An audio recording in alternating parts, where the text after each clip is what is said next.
Hi hello welcome to our channel. నేను మీ సిరి. ఈరోజు మనం చెప్పుకోబోయే కథ ప్రియ నేస్తం పార్ట్ 100. లైక్ చేసి హైప్ చేయడం మరవకండి. ఇక కథలోకి రండి. ప్రవర్తిక దూరం అయితే అన్న ఆలోచన వస్తుంటే అతనికి బ్రతకడానికి కష్టంగా అనిపిస్తోంది. జీప్ ఆపి దిగి మెల్లిగా అక్కడికి నడుచుకుంటూ వెళ్ళాడు అర్జున్. ఒక షాప్ ముందు మెట్ల మీద ఒక పెద్దావిడ కూర్చొని ఉంది. ఆవిడ పక్కన ఎవరో ఒక అమ్మాయి కూడా ఉంది. అక్కడ జనాన్ని దాటుకుని ముందుకు వెళ్ళాడు అర్జున్. అక్కడ ప్రవర్తికని చూడగానే ప్రాణం లేచి వచ్చినట్లు అనిపించింది. ఆ పెద్దావిడ భుజం మీద తలపెట్టుకుని కళ్ళు మూసుకొని కనిపించింది ప్రవర్తిక. ఆతృతగా ఆమె దగ్గరికి వెళ్ళి మోకాళ్ళ మీద కూర్చొని ప్రవర్తిక అని అంటూ ఆమె చెంప మీద తట్టాడు. ఆమెలో చలనం లేదు. ఎవరు బాబు నువ్వు అని అక్కడున్న పెద్దావిడ అడిగింది. తను నా భార్య అన్నాడు. ఎవరూ నమ్మలేనట్టు చూశారు. స్పృహలో లేని అమ్మాయిని భార్య అని చెప్తున్నా మేము ఎలా నమ్మాలి అని ఎవరో అడగ్గా తన ఫోన్ బయటకు తీసి వాల్ పేపర్ మీదున్న తన పాపతో ఉన్న ముగ్గురి ఫోటో చూపించాడు అర్జున్. ఇక ఎవరూ ఏమీ మాట్లాడలేదు. ఆ పెద్దావిడికి థ్యాంక్స్ చెప్పి ప్రవర్తిక 2 చేతులతో ఎత్తుకున్నాడు. కాళ్ళు చేతులు వేలాడదీసి తల పక్కకు వాల్చేస్తోంది. అర్జున్ గుండె ఎంత ఫాస్ట్గా కొట్టుకుంటుందో. భయంతో అతని నుదుటిన చెమటలు పట్టినాయి. ఆ పెద్దావిడ ప్రవర్తిక బ్యాగ్ తీసుకొచ్చి జీప్లో పెట్టింది. ప్రవర్తిక తన ఒడిలోకి వాల్చుకొని జీప్ స్టార్ట్ చేశాడు అర్జున్. సరాసరి హాస్పిటల్కి తీసుకెళ్లాడు. అర్జున్ చెప్పు అని అన్నాడు ప్రణయ్. పాప ఏడుస్తుంటే భుజం మీద వేసుకుని జోకొడుతున్నాడు. ప్రణయ్ బంగారాన్ని తీసుకుని హాస్పిటల్కి రా అంటూ హాస్పిటల్ అడ్రస్ చెప్పాడు అర్జున్. అర్జున్ ఏమైందిరా? ప్రవికి ఏం కాలేదు కదా? కంగారాగా అడిగాడు. షాపింగ్ చేస్తుంటే కళ్ళు తిరిగి పడిపోయింది. నీకు తెలుసు కదా తన స్ట్రెస్ తీసుకుంటే ఎలా జరుగుతుందో అని. తన్ని చూడకుండా బంగారం అసలు ఉండలేదు. త్వరగా తీసుకొచ్చేరా అని అన్నాడు. అప్పటికే పాప ఏడుపు అతనికి ఫోన్లోనే వినిపిస్తుంటే సరేరా మేము ఇప్పుడే బయలుదేరుతున్నాం అని అన్నాడు ప్రణయ్. శరీరం అంతా చల్లబడిపోయింది ప్రవర్తికకి. ఒడిల నుండి జారిపోతుంటే మళ్ళీ సరిగ్గా కూర్చోబెట్టుకుని డ్రైవ్ చేస్తున్నాడు అర్జున్. కన్నీరు కళ్ళకి అడ్డుపడ్డం వల్ల రోడ్డు సరిగ్గా కనిపించడం లేదు. జీప్ స్లో చేసి సరిగ్గా కళ్ళు తుడుచుకుని మళ్ళీ ఫాస్ట్గా ముందుకు పోనిచ్చాడు. హాస్పిటల్ ముందు జీప్ ఆపగానే ఆమె 2 చేతుల్లోకి తీసుకుని లోపలికి నడిచాడు. వెంటనే ఎమర్జెన్సీ వార్డులో జాయిన్ చేశారు. ఆమెతో పాటు లోపలికి వెళ్ళిపోయాడు. డాక్టర్స్ ఎంత వాదిస్తున్నా వినకుండా. డాక్టర్ చెక్ చేసి బీపీ లో అయ్యిందని చెప్పగానే రిలాక్స్ ఫీల్ అయ్యాడు అర్జున్. ప్రవర్తకకి ఇంజెక్షన్ ఇచ్చారు. ఇంజెక్షన్ అంటే ఆమెకి ఎంత భయమో. ఆమె చేసే అల్లరి గుర్తుకొచ్చింది అతనికి. మరో 10 నిమిషాల తర్వాత ఆమెకి సెలైన్ సెట్ చేశారు. మరో గంటలో స్పృహగా వస్తుంది అని చెప్పి అక్కడి నుంచి వెళ్ళిపోయాడు డాక్టర్. అచేతనంగా బెడ్ మీద పడుకుని కనిపించింది. తల పక్కకు వాల్చేసింది ఓపిక లేనట్టుగా. ఏడ్చి ఏడ్చి ఆమె ముఖం పీక్కపోయినట్టుగా అనిపిస్తోంది. ఆమె చేతిని పట్టుకుని పక్కన కూర్చున్నాడు అర్జున్. మరో అరగంటలో ప్రణయ్ పాపను తీసుకొచ్చాడు. లోహితని కూడా అక్కడికి తీసుకొచ్చాడు. ఇంకా ఇంకా ఏడ్చి ఏడ్చి పాప కళ్ళు ఎర్రగా అయిపోయాయి. అర్జున్ లేచి ఎదురు నిలబడగానే తండ్రి మీద దూకేసింది. తండ్రి భుజం మీద ముఖం దాచుకుని వెక్కిళ్ళు పెట్టి ఏడుస్తోంది ఆ బుడ్డది. పాప వీపు మీద చెయ్యి వేసి నిమురుతూ అటు ఇటు ఎత్తుకొని ఊపుతూ తిప్పుతున్నాడు అర్జున్. అన్నయ్య 2 గంటల నుంచి ఏమీ తినలేదు. కనీసం పాలు కూడా తాగలేదు అని చెప్తుంటే చాలా బాధగా అనిపించింది అర్జున్కి. పాలు పట్టించు అంటూ పాపని లోహితకిస్తుంటే అర్జున్ మెడ చుట్టూ కరుచుకుని అసలు వెళ్ళట్లేదు. ఇంకా ఎక్కువ ఏడుస్తుంది. లోహిత దగ్గరికి వెళ్ళమంటుంటే పాప ఇక ఆకలికి తట్టుకోలేకపోతుందని అర్థమై బయటికి వెళ్ళిపోయాడు లోహిత ప్రణయ్. పాపను తీసుకెళ్లి ప్రవర్తిక పక్కన పడుకోబెట్టాడు. తల్లి ముఖాన్ని తడిమి ఆతృతగా తల్లిని తడుముతూ ఏడుస్తోంది. అప్రయత్నంగా పాప వైపుకి తిరిగి చుట్టూ చేసింది ప్రవర్తిక. పాపను పట్టుకుని ఆకలి తెచ్చి ప్రవర్తికని సరిగ్గా పడుకోబెట్టి పాపను చూడగానే పాలు తాగుతూ తాగుతూ నిద్రలోకి జారుకుంది. ఆ చిట్టి ప్రాణం ఆకలికి ఎంత విలవిల్లాడిందో తలుచుకుంటేనే ప్రవర్తిక మీద విపరీతమైన కోపం వస్తోంది అర్జున్కి. ప్రవర్తిక వైపు ఒకసారి చూసి ఆమె అమాయకమైన ముఖం చూసి నిద్రపోతున్న పాపని చేతుల్లోకి తీసుకున్నాడు. అదే బెడ్కి చివర కూర్చుని ఒడిలో పెట్టుకున్నాడు తన కూతుర్ని అతను. కాసేపటి తర్వాత లోహిత, ప్రణయ్ లోపలికొచ్చారు. అన్నయ్య, పాపనిటివ్వు, నేను తీసుకుంటాను అని లోహిత అంటుంటే వాళ్ళిద్దరినీ ఇబ్బంది పెడుతున్నట్టుగా అనిపిస్తోంది అర్జున్కి. ఇంకాసేపట్లో మేలుకుంటుంది. మీ ఇద్దరు ఇంటికి వెళ్ళిపోండి, మేము వచ్చేస్తాం అని అన్నాడు అర్జున్. మామూలుగా మాట్లాడడానికి అతను చాలా ప్రయత్నం చేస్తున్నాడు. అవసరం లేదు, మేం కూడా ఉంటాం అంటూ తన చెల్లి తల నిమిరాడు ప్రణయ్. ఎక్కువ చేయకుండా ఇంటికి వెళ్ళండి. సరిగ్గా తినక కళ్ళు తిరిగి పడిపోయింది. ఇంకేం లేదు. ఇవన్నీ మామూలే కదా మనకి. ఇంటికి వెళ్ళి లోహితని తీసుకొని. మీరు అసలు కంగారు పడద్దు, ఇంకాసేపట్లో సెట్ అయిపోతుంది అని వాళ్లకు అసలు విషయం చెప్పకుండా దాచాడు అర్జున్. బలవంతంగా ఇంటికి పంపించాడు. అప్పటికే గంట గడిచిపోయింది. అలాగే పాపను ఒడిలో పెట్టుకుని కూర్చున్నాడు అర్జున్ ఎన్నో ఆలోచనల మధ్య. మరో అరగంట తర్వాత చెయ్యి కదిలించడం వల్ల సెలైన్ నీడిల్ నొప్పి తెప్పిస్తుంటే చిన్నగా అరుస్తూ కళ్ళు తెరిచింది ప్రవర్తిక. ఆమె కళ్ళకి ఏదీ కనిపించడం లేదు. మళ్ళీ కళ్ళు మూసుకుని 10 నిమిషాల పాటు నిద్రలోకి జారుకుంది. పాప ఒడిలో ఉండడం వల్ల తను వెళ్ళలేడు కాబట్టి వెంటనే డాక్టర్కి కాల్ చేశాడు అర్జున్.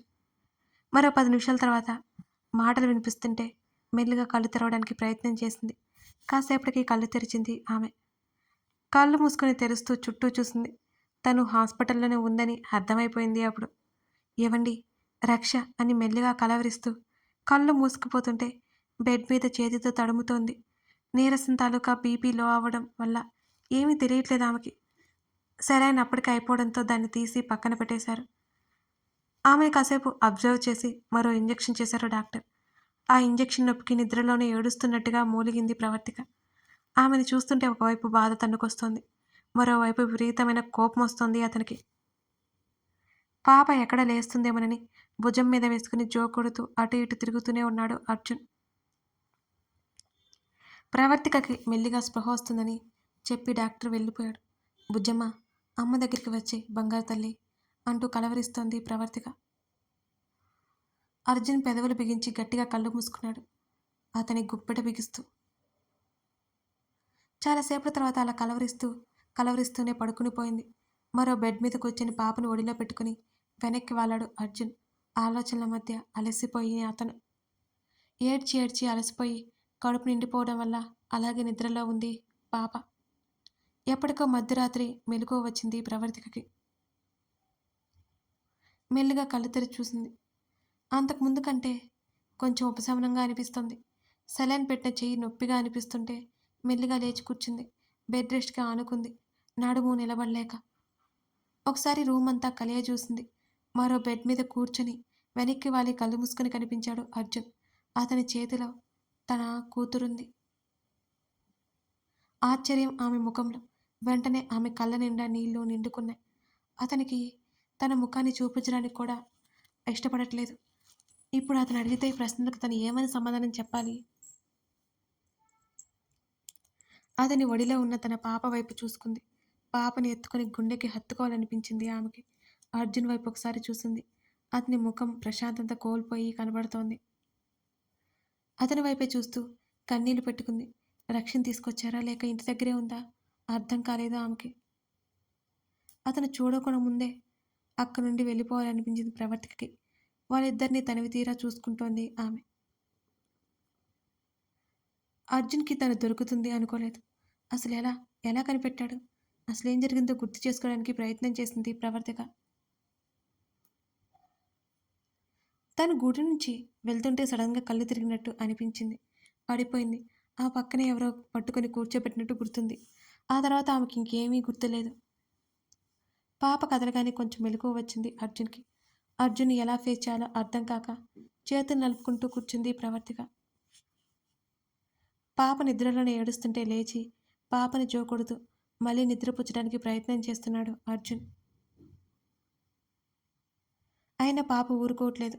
పాపను తీసుకుని ప్రవర్తిక దగ్గరికి తీసుకువెళ్ళాలి అనుకుని ఆమె వైపు చూశాడు అతను తల ఎత్తి. కళ్ళ నిండా నీళ్లు నిండుకొని ఉన్నాయి. వాళ్ళనే చూస్తుంది ప్రవర్తిక. పాపను తీసుకొచ్చుకుని ప్రవర్తిక దగ్గరికి వెళ్ళి ఆమె ఒడిలో పెట్టాడు. అక్కడి నుంచి బయటికి వెళ్ళిపోయాడు అర్జున్. అతనికి తన మీద చాలా కోపంగా ఉందని ఆమెకి అర్థమైపోయింది. పాపని గుండెలకు హత్తుకుని ముద్దాడి పాప కళ్ళు తెరిచి చూస్తుంటే పాపని పలకరించింది ప్రవర్తిక. తల్లిని చూడగానే కేరింతలు కొడుతూ తల్లి ముఖాన్ని తడుముతోంది. పాపని మరోసారి ముద్దాడి ఆకలి తీర్చింది. పాలు తాగుతూ తాగుతూ నిద్రలోకి జారుకుంది. పాపని తన ఒడిలోనే పెట్టుకొని తనివి తీరా చూసుకుంటోంది.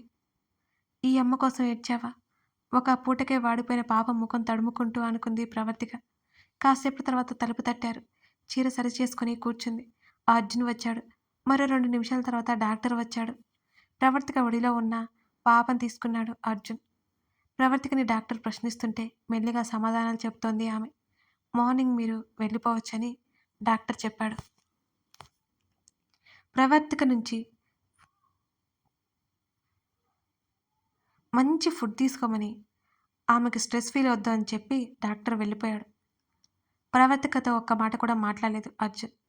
మరో చిన్న బెడ్ దగ్గరికి పాపను తీసుకెళ్లి తన్ని పడుకోబెట్టి పక్కనే పడుకున్నాడు. కళ్ళలో నీళ్లు సుడులు తిరుగుతుంటే అటువైపు తిరిగి ఉన్న అతన్నే చూస్తోంది ఆమె.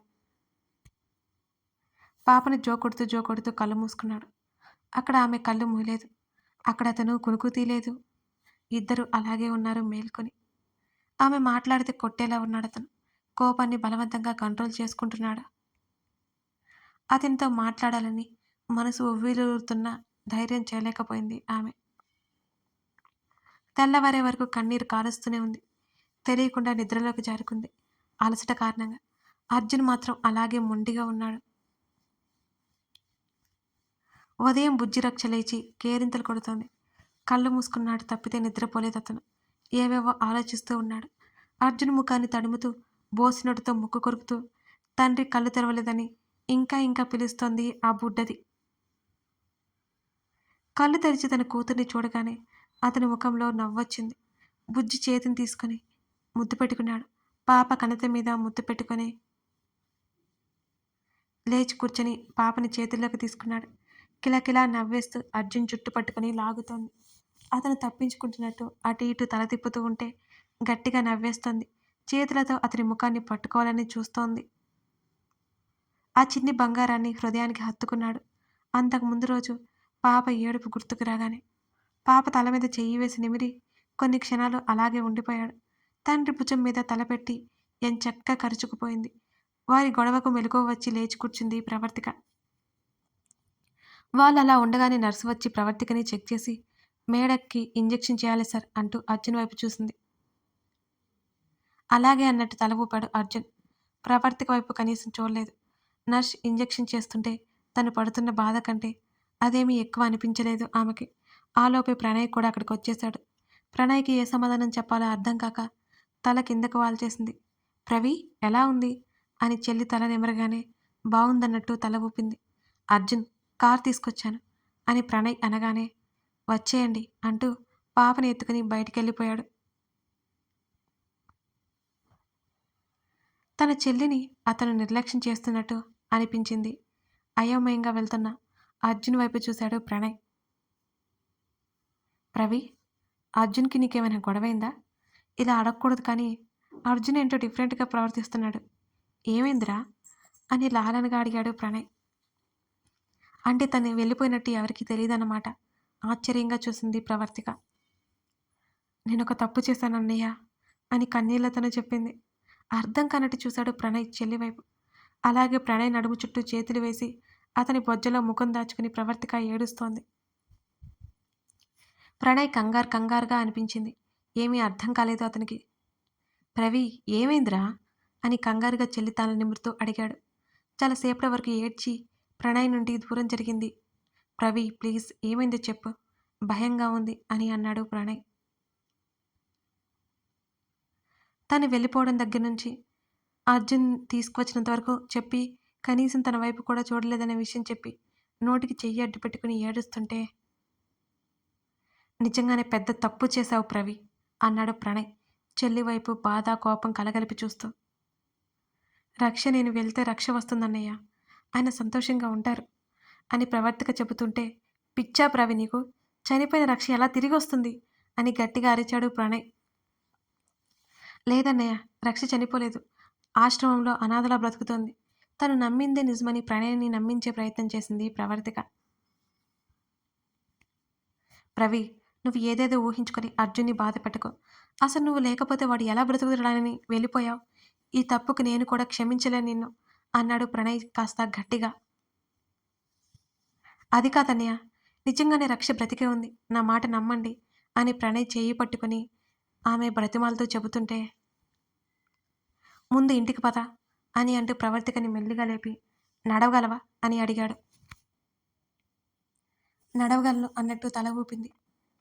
చెల్లి భుజం చుట్టూ చేయేసి మెల్లిగా నడిపించుకుంటూ బయటికి తీసుకొచ్చాడు ప్రణయ్. వాళ్ళు బయటికి రాగానే ప్రణయ్‌కి కాల్ వచ్చింది. చెప్పు అర్జున్ అన్నాడు కాల్ లిఫ్ట్ చేసి. మేము కారులో బయలుదేరాం. జీప్‌లోకి రండి. కీస్ కూడా దానికే ఉన్నాయి అని చెప్పి కాల్ కట్ చేశాడు అర్జున్ మరొక మాటకి తావివ్వకుండా. వాడికి నీ మీద చాలా కోపంగా ఉంది ప్రవి. ఇప్పుడు నేనేమి హెల్ప్ కూడా చేయలేను. ఇంకా మూర్ఖత్వంగా వాదించకుండా వాడితో మాట్లాడే ప్రయత్నం చెయ్యి అని అన్నాడు ప్రణయ్. అన్నయ్య, మీరందరూ ఇలా చెప్తే అర్థం చేసుకుంటారో నాకు తెలియట్లేదు. రక్ష బ్రతికే ఉందన్నయ్య. నా మాట నమ్మండి అని మనసులోనే అనుకుంటూ ప్రణయ్‌తో పాటు జీప్‌లో ఇంటికి బయలుదేరింది ప్రవర్తిక. అన్నయ్య, ఆయన నన్ను కొట్టినా తిట్టినా సరే రక్ష గురించి చెప్పాలి. ఎవరూ నన్ను అర్థం చేసుకోరేంటి? అసహనం ఎక్కువైంది ఆమెలో. తనేమీ చేయలేని స్థితిలో ఉన్నట్టనిపిస్తోంది. కళ్ళల్లో నీళ్లు కారిపోతున్నాయి ప్రవర్తికకి. అపార్ట్మెంట్ ముందు జీప్ ఆపాడు ప్రణయ్.